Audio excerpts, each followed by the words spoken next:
bismillaahi raxmaani raxiim assalaamu calaykum waraxmatullaahi wabarakaatu kulanti wacan daawadayaal meel walba waa joogtaan kusoo dhowaada wararkii ugu dambeeyay ee soomaaliya iyo caalamka oo aad kala socon doontaan warbaahinta aragti cusub.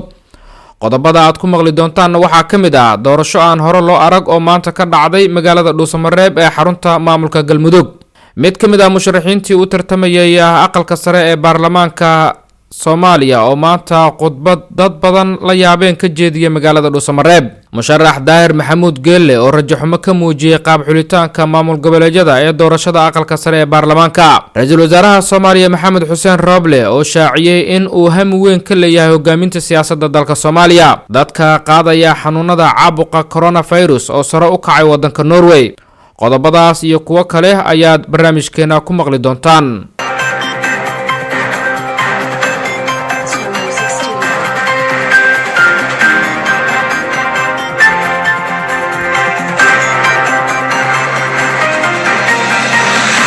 aan ku bilownay doorasho aan nooceeda hore looga arag dalka soomaaliya oo maanta ka dhacday magaalada dhuusamareeb. doorashadan oo ay xildhibaanada baarlamaanka galmudug ku dooranayeen ilaa iyo 5 ka mid ah 11 xubnood ee aqalka sare ayaa maanta ka dhacday magaalada dhuusamareeb. goobta doorashada oo ay yaaleen sanaadiiqda codbixinta iyo weliba warqadaha lagu codeynayo ayaa ahaa kuwo haba yaraatee aan mid ka mid ah laga isticmaalin kadib markii dhammaan musharaxiintii tartanka ku jiray isku tanaasuleen.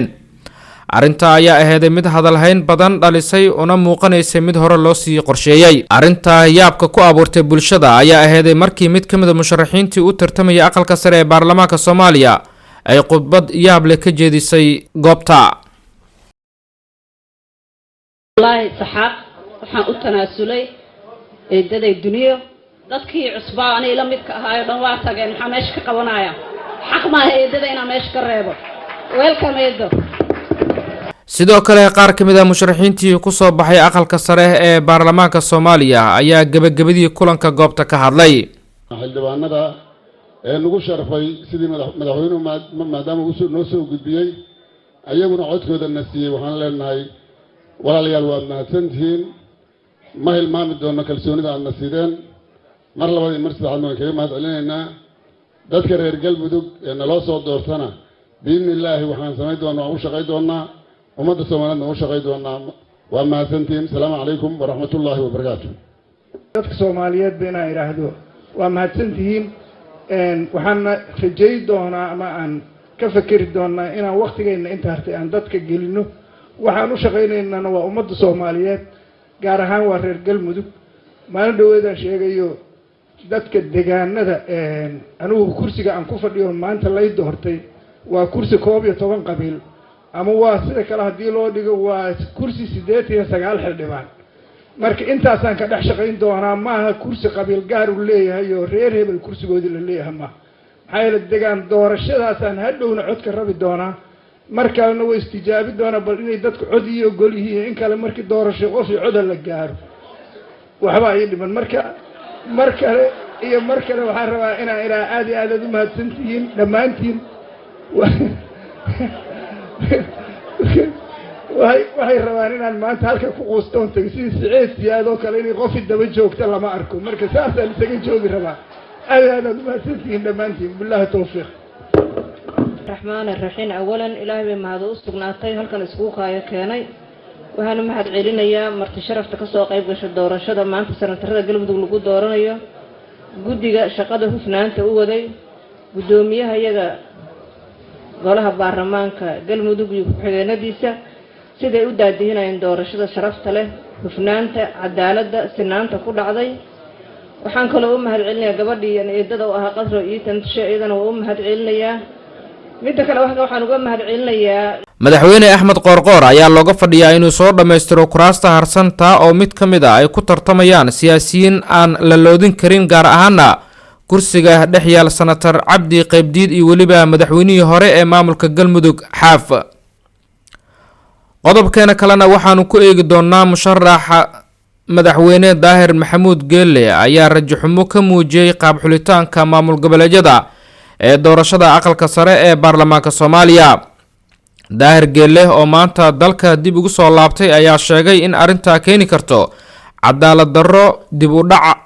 u keenta aaminaada dimuqraadiyadda iyo weliba isu keenida bulshada. sidoo kale daahir geelle ayaa tilmaamay in cadaalad darrada hadda ka socota aqalka sare ee baarlamaanka loo baahan yahay in laga hortago sidii aysan ugu gudbin aqalka hoose. qofka Soomaaliga in laga adkaado uu ogolaan kariya laakiin cadaalad darrada ka qaadan maayo waan ka qaadan maayo waa kugu maqan yahay da xaqiisina waa uu raadsanaya. sidaas daraadeed ayaa waxaan isleeyahay hanaanka kala adkaashada ah ismuuqaninta ah ee lagu sameeyay arrinkaas inuu noqonayo mid dhibaato badan u keeni kara bulshada Soomaalida, aaminaada dimuqraadiyadda, aaminaada dawladnimada, isla socodka dhibaato u keeni kara. waxaan rabaa dadka Soomaalida inaan xasuusiyo markii carta la isku tagay wixii ka dambeeyay kaalin mugla oo macno la ayaa siyaasadda waxa laga siiyay amba soo xulidda mudanayaasha baarlamaanka iyo waxyaabaha la halmaala dadkii dhaqanka ah gaar ahaan duubabkuna waxay ahaayeen taariikhda Soomaalida markii dib loo raaco dad aan talada goyn laakiin gudoomiye iyadoo loo diidanaa dhaqanku markuu wax maamulayo in iyaga la xaagto oo dadka kale oo ka hooseeya ay iyagu dadkaasi wixii wax soo dhameynaya ay noqdaan iyaguna ay gudoomiyaan waxaa loo dhiibay meesha ugu sarreysa. taas marka waxay dhashay hadalka arrinka aan annaga dhan ka wada dhergsanaha oo ah dhaqan is dhinac yaacayo dad la isku duubab la isku garab duubo sicir barar ku yimid la yiraahdo dhaqankii amba duubabka ku yimaado. arrimahaas waxay dhaawaceen runtii shaqadii asaasiga ah boqolaalka sano ama kumanaanka sano loo qaban jiray bulshada Soomaalida ayaa gelitaankooda siyaasadda ay dhaawacday. maamul goboleedyada iyagana waxaan ka baqayaa in sidaas oo kale ay noqoto markay cadaato ciddii markaasi nasiibka u hesho amba abaabulka ku hesho amba si kale ku hesho inay maamul goboleed ay madax ka noqoto hadday awood u yeelato baarlamaanka dhexe waxa soo galay oo loogu talagalay dadka soo galay inay beela matalaan aysan maamul goboleed matalin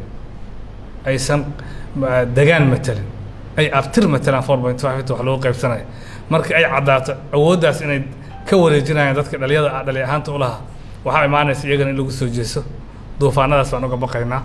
waxaan rabnaa in arrinkaasi aqalka sare dhaawiciisi waaba jiriyay aqalka hoose aan loo gudbin dadaalaan maamul goboleedyada dadka Soomaalidu way wada dhasheen way isfahmayaan maanta midkaad xafiiska ku ciishid asaguna gabar gaaban oo kugu fadhiya bulshadana si kala aamin baxbay ka qaadaysaa. marka walaalahayga maamul goboleedyada ah waxa aan leeyahay cadaalad sameeya anagu xildhibaan aan la safanahay midaan ka safanahay midaan u safanahay ma jira aan ka ahayn midka garta u leh oo heli kara dadkiisa kalsoonidooda in kalsoonidaas la siiyo. taas haddaan halkaas uga baxo qodobka kale oo rabo inaan wax ka ilaado waxa waaye baryahan waxaan ugu soo noqnoqonayay oo la rabaa in la qabto Somaliland mudanayaashii ka imaanaya labada aqal runtii qayb waxay ka ahaayeen dadaalka weynaa ee aan ku jirnay ka midowga murashax ahaan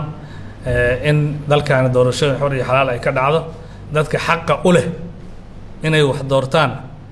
dadka inay doortaan ay xaq u leeyihiin ay soo doortaan. runtii dhib badan aan galnay waxay noo kaleefto naf baa nooga baxday waqti baa nooga baxay eedo badan af xumo xayiraad handadaad meel fiican bay soo gaartay. dadaallo badan oo la isla sameynaya waa ay jireen labada qaybood waa wada hadal baan la yeelanay aniga idin la hadlay xiriir baan la sameeyay waxa lagu howlan yahay waxa ay tahay in iyaga la iswaafajiyo oo heshiiyaan dadaalka qaarna dawladda samaysay ama xukuumadda samaysay qaarna anaga xubno anaga midowga murashaxiinta kamid ayaa sameynay oo loo idmay oo midowga murashaxiinta u diray meel fiican ay maraysaa culayska waa uu jiraa ma rabno meelaha mararka qaarkood arrinka asagoo bisan inaan meediyaha inta la wadaago lagu sii kala durgo taas iyaduna waa meeshaas. qodobka saddexaad oo aan rabay inaan bulshada Soomaaliya labada warqadood ee kala dambeysay midna madaxweynaha madaxweynaadkiisa dhamaaday oo soo saaray midna ra'iisul wasaaruhu uu kaga jawaab celiyay. runtii mar sii horeysay annagu waxaan dalbanay in la joojiyo awoodaha faraha badan ee xukuumaddu lahaanayso amba awoodaha faraha badan ee madaxweynaha lahaanayso. madaxweynaha intii madaxweynaadkiisa jiray baan waxaan nidhi warqad soo saar aad ku joojinaysid dhaqdhaqaaq mugle oo macno leh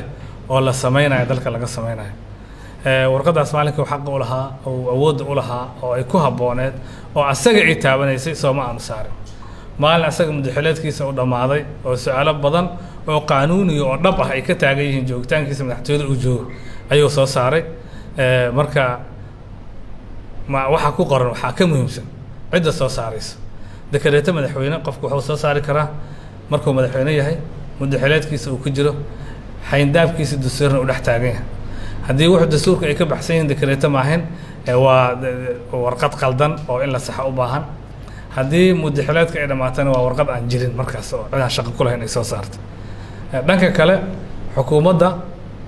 shaqooyinka hadda doorashooyinka iyo amniga iyo waxyaaba la halmaalo waa loo xil saaray laakiin laba arrimood unbay xusuusnaanaysaa waa inay ogaato in wax kastay tallaabo kastay qaadayso dastuurka ugu xayndaaban yahay oo xuquuquusan sidan aan loo heli karin midda labaadna waxay tahay inay tahay xukuumad xil gaarsiin ah labada arrimood haddii laga duulo waxay keenaysaa heshiisyada ay geli karto iyo kuwa aanay geli karin inay u kala cadaadaan bulshada soomaalida meel kastay joogto waxaan u rajaynaynaa guul waxaan u rajaynaynaa doorashooyinka inta ka qalloocatay inay qurxanaadaan inta ka dambeyso in bulshada soomaalidu hanaan ay isku aaminto ay u gudubto maamul goboleedyada madaxda maamul goboleedyada waxaan ka codsanaynaa maantay way la siman tahay taladu waxbay toosin karaan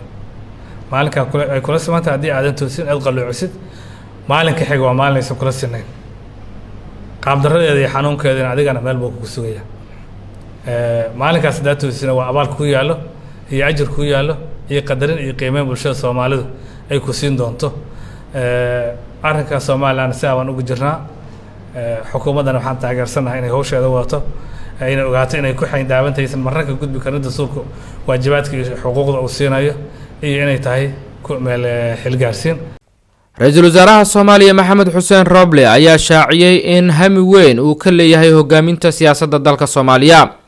Roble oo la hadlay ganacsatada ku nool magaalada Nairobi ee wadanka Kenya in xukuumaddiisa ku dadaalayso in si cadaalad ah doorashada wadanka uga dhacdo isaga oo tilmaamay in uu rajo ka leeyahay hoggaanka wadanka Soomaaliya dhammaanteena dalkaas ayaan u shaqeynaa dalkaas ayaa naga weyn waxyaabaha aniga ay asxaabta saaxiibada ay dawlad goboleedyada iyo madaxweynaha igu aamineen ayaan rabaa horena loo sheegay wasiir cadaaladna hore u sheegay oo ah maadaama doorashadii la ii dhiibay oo mas'uuliyaddeedii madaxweynaha igu wareejiyay dawlad goboleedyadana ay ku qanceen waxaan istusay kursigaas waa hal kursi Soomaan waxaan ka soo qaaday xabad rooti ah xabadaas rootiga ah haddaan wax ka damco musuqmaasuqeedina waa damcaya dhaceedina waa damcaya xaaladdu uu dalka soo mar haddii caadi ahaan lahayd oo 2016 ahaan lahaydna waa waxba isku dayin lahaa laakiin markaan arkay xaaladda uu dalka soo maray la tashina la sameeyay saaxiibaday waxaan go'aansaday dalka inaan u naxo oo aan caqabadan ka gudbiyo kursi waxa ka qiimo badan ay tahay dalkaygu noo badbaado dhamaanteen marka saa darteed ayaa waxa ii soo baxday inaan yeesho maskax fiyow عقل فيو هي إيمان هذا لكن كرسي قدمعه كرسي قانو جدا واحد جيسح كحيجة إنه ملا هناي لكن هذا الحمد لله إلهي وهم هذا علينا يا وكفيو به سيد هره وكفيو به كي كرسي قدمع لها مرك إن شاء الله إلهي سبحانه وتعالى وحن كبرية دور الشذان سنة بدأ إنه يقول عضو وناكسن أنا مركز عن حر نقضاء أفر سنة كدبنا همي والله يا هاي إن شاء الله مركز عن سوكر سيادو إلهي سبحانه وتعالى عظمات السيد qodobkeena kalena waxaanu ku eegi doonaa dadka uu soo ridanayo xanuunka caabuqa coronavirus ayaa sare u kacay isbuucyadii ugu dambeeyay wadanka Norway warbaahinta iyo hay'adaha caafimaadka Norway ayaa sheegay in 24 saac ay ugu dambeeyay ay qaadeen xanuunka coronavirus in ka badan 500 oo ruux dadka xanuunkan ku dhacay ayaa ku jira dad qaatay talaalka koowaad ee coronavirus dawladda ayaa ku boorisay bulshada in ay u hoggaansamaan shuruucda ay horay u soo saareen waxaana lagu wadaa in maalinta Isniinta ay dawladda soo saari doonto sharciyo cusub oo ay kaga hadli doonto ka hortagga faafidda xanuunka coronavirus guud ahaan daawadayaal intaasi ayaynu ku soo gabagabeynaa wararkii ugu dambeeyay ee caalamka iyo Soomaaliya oo aad kala socoteen warbaahinta aragti cusub